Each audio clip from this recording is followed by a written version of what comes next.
Bonjour fidèles téléspectateurs et bienvenue dans le magazine Le Batelier, votre espace de communication dédié aux ports, transports fluviaux et maritimes et à la protection des écosystèmes du bassin Congo-Ubangi-Sangha sur la télévision nationale congolaise. L'édition d'aujourd'hui est un focus consacré à la journée de réflexion sur les potentialités de l'emploi des jeunes dans le secteur de l'économie bleue. Une journée organisée par la Fédération des associations pour l'économie bleue au Congo grâce à l'appui du Conseil consultatif de la société civile et des organisations non gouvernementales.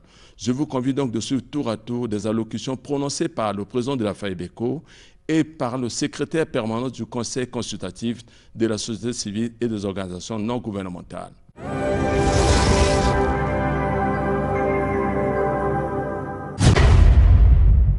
Ce jour 22 mars, l'humanité tout entière célèbre la journée mondiale de l'eau sur le thème « L'eau pour la paix ».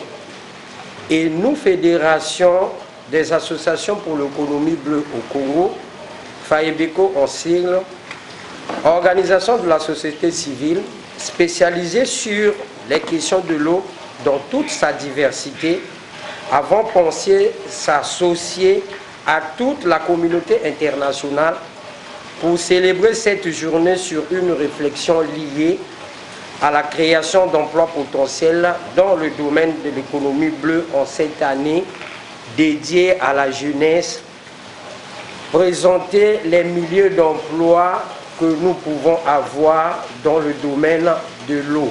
Mesdames et messieurs, l'économie bleue étant un domaine diversifié, composé de plusieurs spécialités ou métiers, permet de créer des emplois directs et indirects. Pour ce faire, le Congo doit se positionner en faveur de l'économie bleue qui est un levier d'action pour le développement durable, la croissance économique, l'inclusion sociale ainsi que de la création d'emplois décents.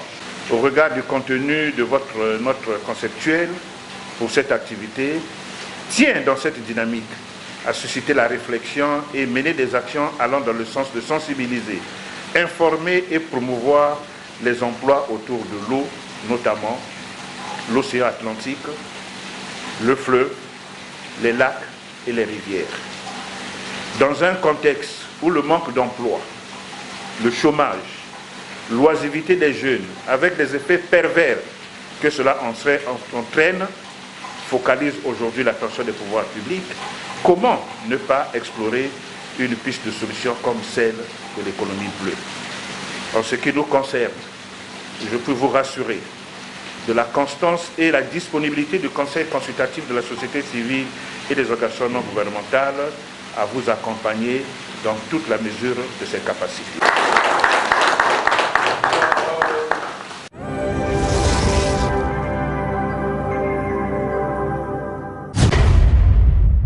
Bienvenue dans cette deuxième partie de notre émission consacrée à l'exposé sur les potentialités d'emploi des jeunes dans le secteur de l'économie bleue au Congo.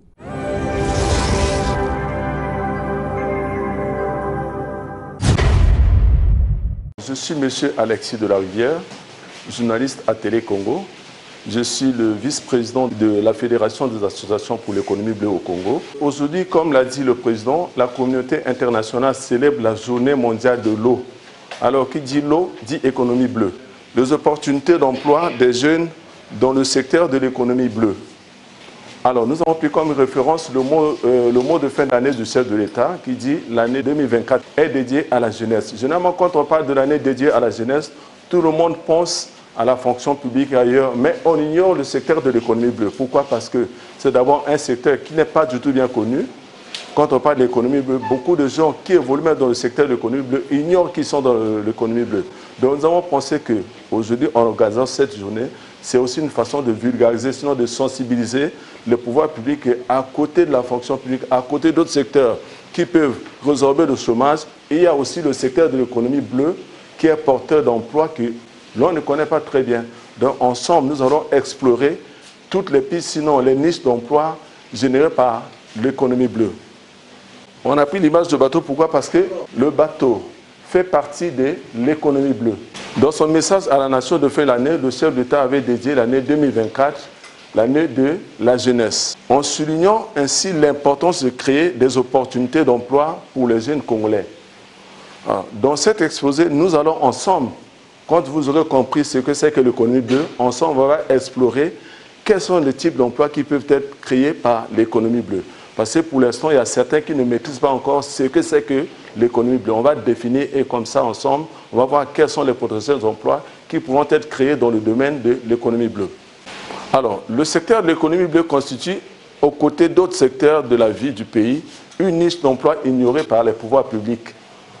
Et pourtant, selon les experts de l'économie bleue de l'Union africaine, l'économie bleue en Afrique, c'est 12 millions d'emplois créés chaque année. 12 millions d'emplois, pas 12 000 emplois, mais 12 millions d'emplois créés chaque année dans le domaine de la pêche, que ce soit la pêche maritime ou fluviale, dans le domaine de la navigation maritime ou fluviale, dans le domaine du tourisme côtier ou continental, dans le domaine de la navigation, de la construction navale. Tout ça là, ce sont des activités de l'économie bleue qui ont permis, ou encore qui créent des emplois en Afrique, sur les autres 12 millions d'emplois. Mais chez nous au Congo, pour l'instant, comme on ne connaît pas encore ce que c'est que l'économie bleue, on ignore combien d'emplois sont créés dans le secteur de l'économie bleue. Donc ça fera l'objet de notre réflexion aujourd'hui. Quelles sont les activités qui relèvent de l'économie bleue? Quels sont les emplois créés par ces activités? Ensemble, nous allons explorer cela. Même le port qui nous reçoit, le port fait partie de l'économie bleue. Il y a aussi des amis des manutentionnaires, ceux qu'on appelle les bagagistes. Puisqu'ils évoluent dans le domaine du port, ils font partie de l'économie bleue. Bon, l'objectif primordial de cette journée de réflexion autour de l'économie bleue est d'explorer ensemble avec les acteurs de ce monde économique les potentialités de l'économie et de présenter au niveau national, de montrer que le secteur de l'économie bleue peut également contribuer à la résorption du chômage des jeunes. Mais à condition que ça soit utilisé à bon escient, que les activités soient rationalisées. Si on utilise des activités, des emplois qui ne sont pas décents, ce n'est pas l'économie bleue. Alors, définition du concept d'économie bleue. Pourquoi on dit économie bleue? Parce que le bleu, c'est l'eau. Quand on parle de l'or bleu, c'est l'eau. Quand on parle de l'or noir, c'est le pétrole. Quand on parle de l'or vert, c'est l'agriculture, c'est la végétation. Mais l'eau, c'est l'or bleu. Voilà pourquoi on parle de l'économie bleue. L'économie bleue ici, on peut définir comme étant l'ensemble des activités économiques, culturelles, environnementales qui se déroulent autour de l'eau. Ça peut être l'eau de mer, l'eau de l'océan, l'eau des lacs, des rivières et autres. Tout ce qui se passe comme activité économique, la pêche, la navigation, le transport, le port, la manutention, l'exploitation minière, offshore, tout ce qui se passe autour de l'eau fait partie de l'économie bleue. Ça, c'est un autre volet de l'économie bleue qui crée aussi des emplois. Mais pour voir, il y a un deuxième volet de l'économie bleue. Parce que le concept économie bleue a été inventé par un économiste belge qu'on appelle Pauli Gutter. Mais pour lui, l'économie bleue a deux sens. L'économie bleue comme activité économique, culturelle ou environnementale qui se passe autour de l'eau, mais l'économie bleue aussi comme une économie circulaire. C'est une économie circulaire, pourquoi? Parce qu'une économie où rien ne se perd, tout se transforme. Ça veut dire quoi? Je m'explique. Nous buvons tous, par exemple, l'eau minérale. Vous voyez aujourd'hui les bouteilles d'eau, les bouteilles vides qui remplissent nos ruisseaux. Alors, il y a un débat. Il y a d'autres qui disent qu'il faut qu'on arrête la production de l'eau minérale. Pourquoi? Parce que ça pollue l'environnement. Mais l'économiste belge a dit non, on ne peut pas arrêter. Si on arrête, on crée le chômage. Mais au contraire, on peut donner la valeur aux récipients, sinon à l'autre, aux bouteilles. Comment faire? L'économie bleue, par différence à l'économie rouge qui pollue sans penser au recyclage, l'économie bleue, elle pense au recyclage. Elle pense à la fin du produit de quelque chose. Nous buvons l'eau, après nous jetons la bouteille. Pauli Gutter pense que non, en jetant la bouteille, on pollue l'environnement. Mais d'autres disent qu'il faut arrêter la production. On dit non, on ne peut pas arrêter la production, on doit continuer à produire. Mais à condition de faire le recyclage. Quand on recycle les bouteilles, on ne crée pas des emplois là. Il y a des sociétés qui font le recyclage. Donc, on a d'abord créé les premiers emplois pour produire la bouteille. Les deuxièmes emplois qu'on va créer, le recyclage. Dans la société de recyclage, il y a des emplois qui se créent. Voilà pourquoi Paolo Gunther a dit non, on ne peut pas arrêter la production parce que ça produit, mais on doit plutôt penser à la fin de la chose. Donc, au lieu que la bouteille soit jetée pour détruire, sinon polluer l'environnement, on peut penser à faire beaucoup de choses avec la bouteille. On peut soit faire les pavés. Avec la bouteille, on peut faire ceci. Voyez-vous? Donc, il a pensé que non, on doit toujours continuer à produire que d'arrêter. Il s'agit donc d'un système économique où on ne jette pas les déchets. Tout revient toujours comme énergie. Quand nous mangeons le manioc, après, qu'est-ce qu'on fait des feuilles de manioc? On les jette. Alors, les feuilles de manioc peuvent servir aussi de fumier. Donc, ça sert aussi au point de départ de quelque chose. Le fumier nourrit quoi? Nourrit les plantes. Voyez-vous? On peut dire non, on ne doit plus produire de manioc parce que ça pollue. Non! On pense à autre chose. Comment faire? C'est ça, le recyclage. Alors, le domaine d'action de l'économie bleue. Nous savons qu'au Congo, nous avons un réseau fluvial long de 2070 km. Nous avons un littoral long de 170 km qui se tend le long de l'océan Atlantique. Alors, le Congo, avec ses ressources en eau, est une porte d'accès pour d'autres pays qui n'ont pas la possibilité d'atteindre la mer, l'océan, comme comment on appelle ça? Le Tchad et la RCA. Ce sont les deux pays qui n'ont pas d'accès en mer, mais qui passent par le Congo. C'est un avantage pour le Congo pour développer son économie bleue. Malheureusement, on ne sait pas encore saisir toutes ces opportunités-là, si bien que ça passe comme ça, là. Sinon, le Congo dispose des moyens pour vraiment promouvoir son économie bleue. Mais jusqu'alors, le Congo ne jouit pas encore de tous ces avantages liés à l'eau. Le domaine de l'économie bleue est immense et englobe plusieurs secteurs. Là, maintenant, on va chercher à comprendre. Vous allez m'aider aussi. J'ai pris quelques exemples. Je n'ai pas tout pris, mais peut-être vous aussi, dans les débats, vous dites, tiens, tel aspect fait partie de l'économie bleue. Alors, la pêche, l'aquaculture et la conservation écosystème aquatique ou maritime, la pisciculture, en étang ou hors sol, ce sont les domaines de l'économie bleue. Tout le monde qui fait la pisciculture, en étang ou hors sol, ceux qui font la navigation fluviale maritime ou lacustre, lagunaire, le commerce, le transport et le port, infrastructure portuaire, les manutentionnaires qu'on appelle ici couramment les NZT. Tout ce monde-là fait partie de ce qu'on appelle l'économie bleue. Les services d'assurance et bancaire maritime qui évoluent dans le secteur portuaire pour ceux qui font le commerce international. Toutes ces activités-là font partie de l'économie bleue.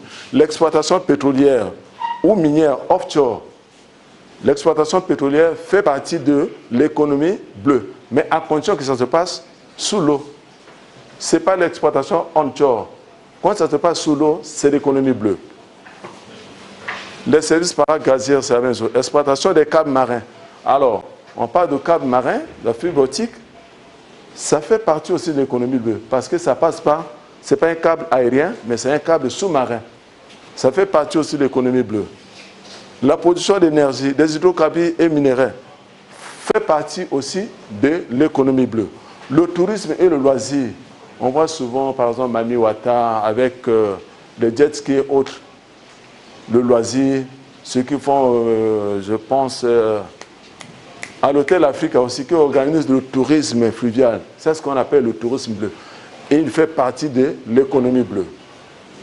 Alors, ça c'est une série d'activités que j'ai prises pour illustrer ce que c'est que l'économie bleue. Peut-être qu'on les débat, vous pouvez dire, mais telle activité aussi fait partie de l'économie. Je n'ai pas tout cité, mais ayant compris ce que c'est que l'économie bleue, on peut citer encore bien d'autres activités.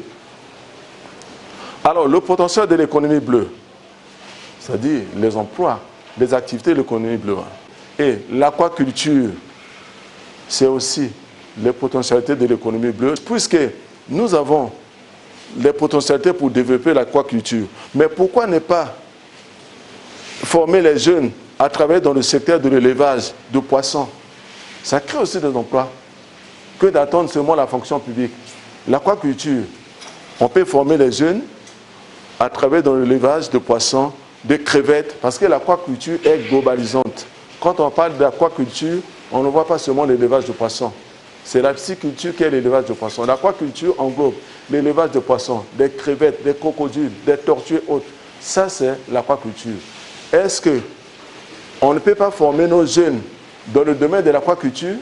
Ce domaine-là ne peut-il pas résorber aussi comment on appelle, le chômage, que d'attendre pendant 5 ans, 10 ans la fonction publique?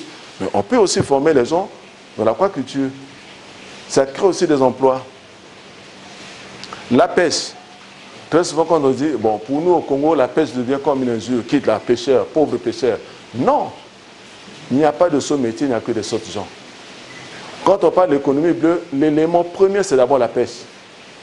C'est vrai qu'au Congo, la pêche est pratiquée encore de façon artisanale, mais c'est une activité, si elle est bien pratiquée comme telle, si elle est bien encadrée par les pouvoirs, ça crée des emplois. On prend par exemple le cas de la pêche maritime à Pointe-Noire. Ça crée des emplois. Mais nous, la pêche continentale, ben, c'est encore artisanal. Donc, la pêche artisanale et industrielle offre des opportunités d'emploi dans la collecte parce que de la pêche à la commercialisation, il se crée beaucoup d'emplois. Que nous faisons, mais à un certain moment, faisons de savoir. Je prends un exemple. Je suis de Mosaka. Quand on fait le poisson salé, le pêcheur a pêché, il vient vendre, le commerçant achète, mais pour fabriquer le poisson salé, il emploie des jeunes pour travailler au niveau du poisson salé. Vous voyez, ça crée déjà une activité qui est là. Maintenant, après, ceux qui vont vendre sur le marché, ainsi de suite. Donc, il y a une gamme d'activités, sinon une série d'activités créées par la pêche que nous négligeons, qu'à un certain moment, demandons même au pêcheur, quels sont les emplois que tu crées, lui-même l'ignore aussi. Donc, je disais qu'on peut former les jeunes, ou encore les jeunes peuvent être formés comme pêcheurs, techniciens de transformation du poisson ou dans la gestion des coopératives de pêcheurs. On peut former les jeunes dans ce sens-là aussi. Il y a le tourisme côtier et continental. Le secteur du tourisme ou continental peut créer des emplois, par exemple dans l'hôtellerie, la restauration, le guidage, parce que quand le touriste arrive, il a toujours besoin de guide. Le touriste ne peut pas se promener sans guide. Ça crée des emplois aussi. Le touriste arrive par exemple en Beaumont. Il dit, bon, je vais aller visiter le parc de Diala-Conquois. Il doit avoir un guide. Mais s'ils viennent nombreux, donc ça crée des emplois parce que le guide ne sera pas seul. Ils seront nombreux aussi. Ça crée des emplois. Donc on peut former nos jeunes à travailler dans ce domaine et promouvoir le tourisme durable. Le transport maritime et fluvial est essentiel pour le commerce et la connectivité régionale. Même le commerce international. Quand nous importons les conteneurs de l'Amérique ou encore de l'Europe, est-ce qu'ils viennent ici par avion? Non, ça prend toujours la voie d'eau, passe par les navires. Ça crée des emplois, c'est ça aussi l'économie bleue. Donc, les jeunes peuvent être formés comme marins conducteurs de bâtiments, des pilotes de... Le bâtiment ici, c'est le bateau. Alors, on peut aussi former les jeunes comme des opérateurs de navires ou des gestionnaires portuaires logistiques. Il y a beaucoup d'emplois qu'on peut créer au niveau de l'OTAN. Les jeunes peuvent être formés aussi dans la mécanique de bateaux ou dans la construction navale. La construction navale, c'est la construction des bateaux. On peut former les jeunes dans ce sens. La protection de l'environnement, il s'agit d'un aspect crucial pour l'économie bleue. Donc, quand on parle de la protection de l'environnement, je prends un exemple. Les pêcheurs, il y a des pêcheurs parmi nous ici, là, qui pratiquent le ndouka pressé. Voyez-vous, ils détruisent l'environnement. Ça, ce n'est plus une économie bleue durable. Pourquoi? Parce que vous consommez tout aujourd'hui, vous ne pensez pas aux générations futures. Là, ce n'est plus une économie bleue durable. Donc, l'économie bleue durable voudrait que l'on protège l'environnement. Pendant que l'on consomme aujourd'hui, qu'on pense aussi aux générations qui viennent. Nous, on a consommé le poisson, il faut que nous pensions sur aux autres. On ne doit pas dire, ben, on doit finir tout aujourd'hui, les autres vont se débrouiller. Ça, ce n'est plus une économie bleue durable, ce n'est pas bien. Donc, les jeunes peuvent être engagés dans les projets de sensibilisation environnementale ou dans la surveillance et la gestion des aires marines protégées ou des sanctuaires de hippopotames. Donc, on doit encourager aussi les jeunes à organiser des projets, sinon à élaborer les projets portant sur la protection de l'environnement. La recherche et innovation, c'est même l'élément clé parce que l'économie bleue, c'est la compétence, c'est la concurrence. On ne peut pas être concurrent sans être compétent. Donc, le secteur de l'économie bleue offre également des opportunités dans la recherche scientifique, dans la technologie maritime ou fluviale, le développement de nouvelles méthodes de pêche durable. le développement de nouvelles pêches, de nouvelles techniques de pêche, ce n'est pas le Ndouka. C'est une mauvaise développement de nouvelles pêches, ce n'est pas ça. Les jeunes peuvent être encouragés à poursuivre des études, des carrières dans ces domaines, dans le domaine de l'économie locale. De plus, ces secteurs peuvent être également générer des emplois indirects dans le domaine tel que la logistique, la transformation alimentaire, l'hôtellerie, ce sont les emplois indirects créés par l'OTAN. Maintenant, la formation professionnelle et le développement des compétences. L'économie bleue nécessite une main-d'œuvre qualifiée et spécialisée. En investissant dans la formation professionnelle et le développement des compétences des jeunes dans les domaines tels que la gestion des ressources aquatiques, la navigation maritime et fluviale, la préservation des écosystèmes marins et aquatiques, le secteur peut fournir aux jeunes les qualifications nécessaires pour occuper ces emplois. Si vous n'avez pas ces qualifications, ces emplois seront beaucoup plus occupés par les expatriés. Alors, si nous formons nos jeunes, ils pourront occuper ces emplois, on contribue à la réduction du chômage. L'entrepreneuriat et l'innovation. L'économie bleue offre également des opportunités pour les jeunes de créer leurs propres entreprises dans le domaine tel que l'aquaculture, le tourisme, la technologie maritime et autres. En encourageant l'entrepreneuriat des jeunes et l'innovation, le secteur peut stimuler la création d'emplois et la croissance économique. En conclusion, je dis ceci, l'économie bleue représente un énorme potentiel pour contribuer à la résorption du chômage des jeunes en République du Congo.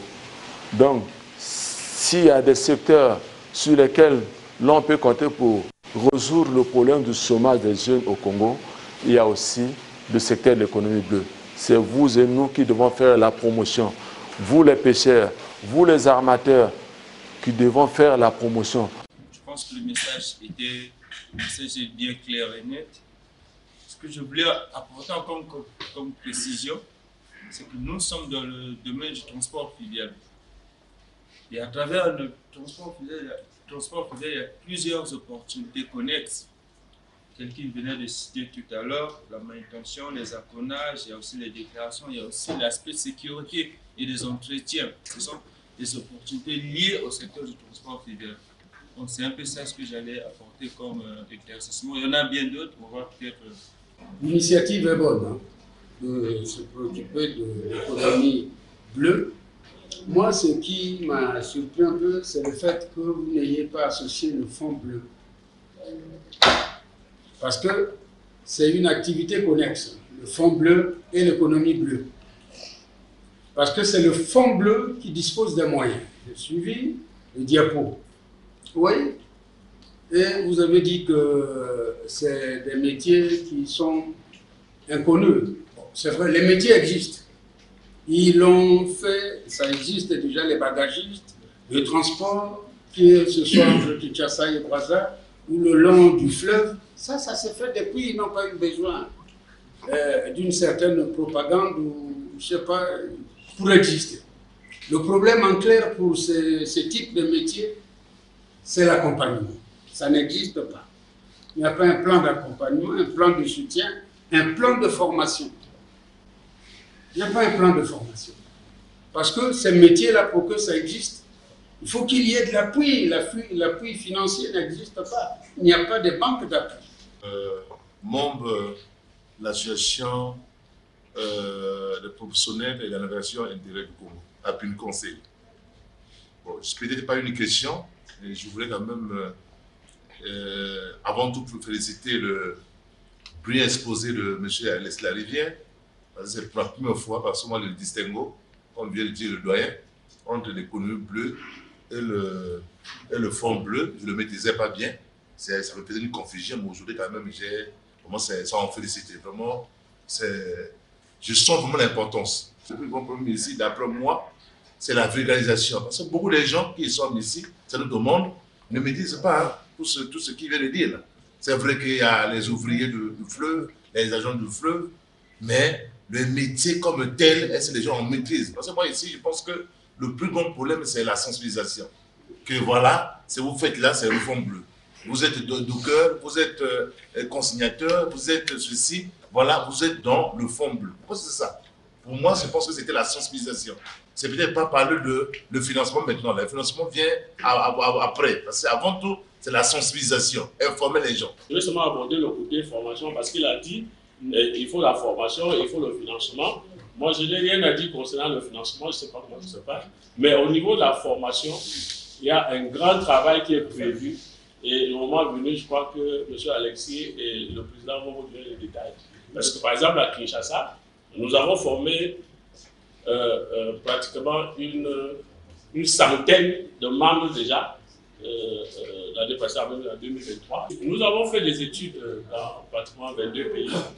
Et nous nous sommes focalisés sur l'entrepreneuriat. En réalité, quand on parle de l'entrepreneuriat, nous pensons qu'il y a 5 ou 6 parties qu'il faut réellement toucher. La première partie, c'est ce qu'on appelle l'état d'esprit. D'autres appellent ça le mindset, le paradigme, c'est fondamental. Dans cette partie, on retrouve la découverte de la personnalité. Chacun doit connaître la personnalité, les 6 besoins humains, chacun doit avoir un plan de vie. Donc, tous ces détails-là, on les voit sur cette partie. La deuxième partie, c'est qu'il faut connaître son marché. Quand vous voulez intervenir dans un secteur donné, vous devez connaître le marché, à savoir quel est le potentiel de votre marché, quelle est la croissance globale du secteur, quel est le comportement du consommateur, toutes ces choses. La troisième partie, c'est que vous devez maîtriser la communication. Quand on dit que vous êtes entrepreneur, la définition est simple, c'est-à-dire que vous apportez une solution à une population donnée. Maintenant, si vous venez, vous allez à Dubaï, vous apportez une solution, peut-être, je vois le monsieur Alexandre une très belle cravate. S'il va importer un conteneur de cravate, il vient avec, il met dans son quartier. Comment est-ce qu'il va faire pour que les gens sachent qu'il a la solution, qu'il a la cravate? Il faut qu'il soit un maître de la communication. Et la communication, ce n'est pas que je vais à la télé ou à la radio, ou je vais afficher, ou je vais sur Internet. Il faut une combinaison des canaux. Après ça, il faut maîtriser la stratégie et après avoir des techniques pour vendre en volume. Voilà ce que nous faisons dans pratiquement une vingtaine de pays en Afrique. Je voudrais, d'entrée de jeu, saluer votre initiative, saluer tous les concepteurs du projet. Vous avez été abondamment nourris, beaucoup d'informations sur l'économie bleue. Alors j'interviens spécifiquement sur le volet formation. Et nous, en tant que GIE, nous sommes l'entreprise qui, en collaboration avec la République centrafricaine, a créé le GIE pour faire l'entretien des voies navigables. Donc chez nous, nous avons tous les emplois, secteur tertiaire et tout jusqu'au primaire. Alors ce qui m'intéresse particulièrement, c'est le volet formation dans l'économie bleue. Alors, vous savez, nous avons un véritable problème au niveau des représentations, parce que j'ai parlé de la formation, le doyen à mes côtés a parlé de la vulgarisation, et moi je voulais beaucoup plus insister sur le cadre réglementaire d'abord, parce qu'on ne peut pas parler de formation diplômante ou qualifiante sans la réglementation, parce que chez nous, ce n'est pas un secret, un pêcheur, celui qui a échoué partout, voyez-vous. Alors donc il va falloir faire un travail d'abord au niveau des représentations pour montrer qu'un pêcheur qualifié, tous ceux qui peuvent travailler dans les métiers liés à l'eau, ne sont pas des gens sans importance, ils ont été une formation. Alors, je ne suis pas pessimiste, mais par rapport à la réalité de notre pays, je pense que j'ai un pressentiment que ça va être un peu compliqué. Si en amont, on ne met pas les jalons du cadre réglementaire. Il faut dire que quelqu'un qui est formé, j'ai été content d'apprendre qu'à Kinshasa déjà, il y a un début d'exécution, c'est bien. Mais chez nous, nous avons des représentations qui sont un peu têtues, parce que tous ceux qui font les métiers du genre maçonnerie, et qui sont de la maçonnerie menuiserie pour nous, à la limite, c'est des gens qui n'ont pas réussi.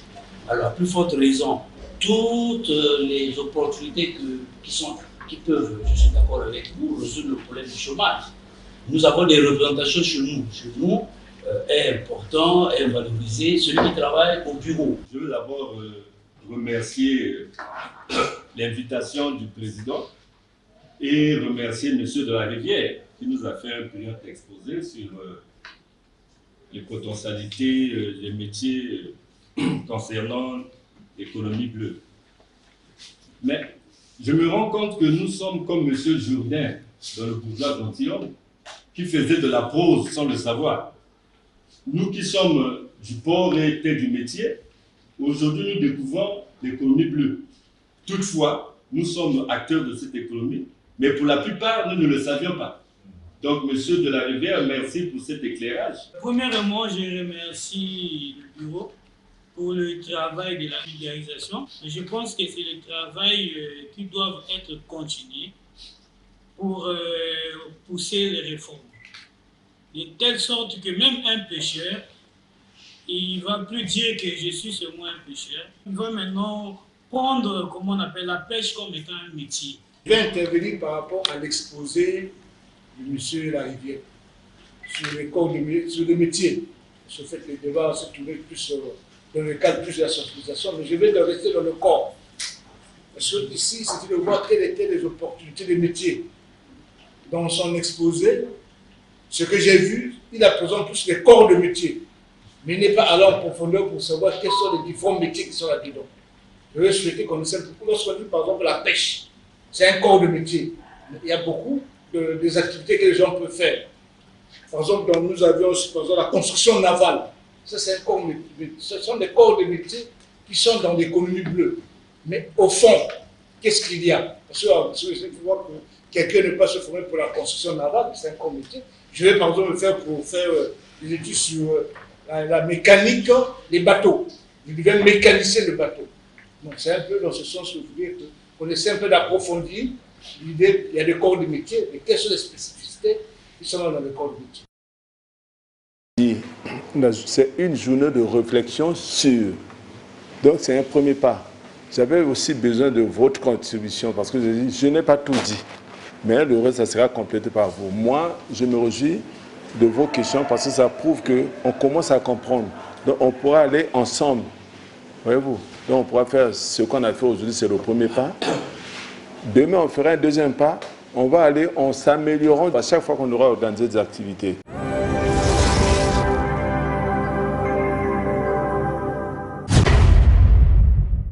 Fin de l'émission. Merci d'avoir été avec nous pendant les 30 minutes pour suivre l'émission consacrée aux opportunités d'emploi qui peuvent être créées dans le secteur de l'économie bleue. Merci au Conseil consultatif de la société civile et des organisations non gouvernementales qui a soutenu cette émission. Et on se retrouve à la prochaine occasion. Mon